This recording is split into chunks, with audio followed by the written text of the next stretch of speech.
HarperCollins presents The Bicentennial Man and Other Stories by Isaac Asimov, read by William Hope. Anniversary. The annual ritual was all set. It was the turn of Moore's house this year, of course, and Mrs. Moore and the children had resignedly gone to her mother's for the evening. Warren Moore surveyed the room with a faint smile. Only Mark Brandon's enthusiasm kept it going at the first, but he himself had come to like this mild remembrance. It came with age, he supposed. 20 additional years of it. He had grown paunchy, thin-haired, soft-jowled, and worst of all, sentimental. So all the windows were polarized into complete darkness, and the drapes were drawn. Only occasional stipples of wall were illuminated, thus celebrating the poor lighting and the terrible isolation of that day of wreckage long ago. There were spaceship rations in sticks and tubes on the table, and, of course, in the center an unopened bottle of sparkling green Jabra water, the potent brew that only the chemical activity of Martian fungi could supply. Moore looked at his watch. Brandon would be here soon. He was never late for this occasion. The only thing that disturbed him was the memory of Brandon's voice on the tube. "Warren, I have a surprise for you this time. Wait and see. Wait and see." Brandon had always seemed to Moore aged little. The younger man had kept his slimness and the intensity with which he greeted all in life to the verge of his 40th birthday. He retained the ability to be in high excitement over the good and in deep despair over the bad.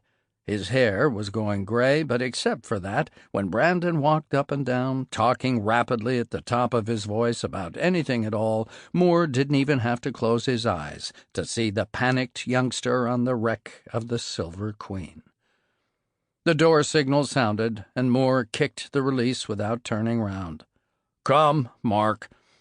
It was a strange voice that answered, though, softly, tentatively. "Mr. Moore?" Moore turned quickly. Brandon was there, to be sure, but only in the background, grinning with excitement. Someone else was standing before him, short, squat, quite bald, nut-brown, and with the feel of space about him. Moore said wonderingly, "Mike Shea? Mike Shea, by all space!" They pounded hands together, laughing. Brandon said, "He got in touch with me through the office. He remembered I was with Atomic Products." "It's been years," said Moore. "Let's see, you were on Earth 12 years ago." "He's never been here on an anniversary," said Brandon. "How about that?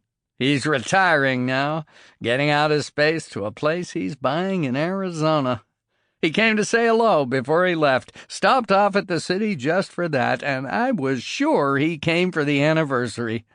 "What anniversary?" says the old jerk. Shea nodded, grinning. "He said you made a kind of celebration out of it every year."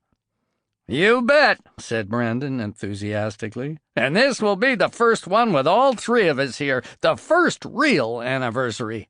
It's 20 years, Mike.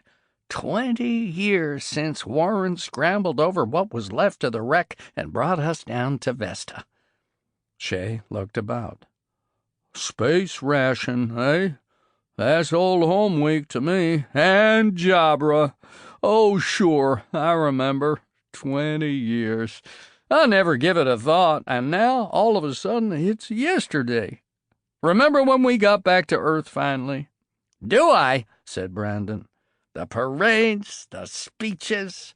Warren was the only real hero of the occasion, and we kept saying so, and they kept paying no attention. Remember?" "Oh, well," said Moore, "we were the first 3 men ever to survive a spaceship crash. We were unusual, and anything unusual is worth a celebration. These things are irrational." "Hey," said Shea, "any of you remember the songs they wrote? That marching one? You can sing of routes through space and the weary, maddening pace of the—" Brandon joined in with his clear tenor, and even Moore added. Sample complete. Ready to continue?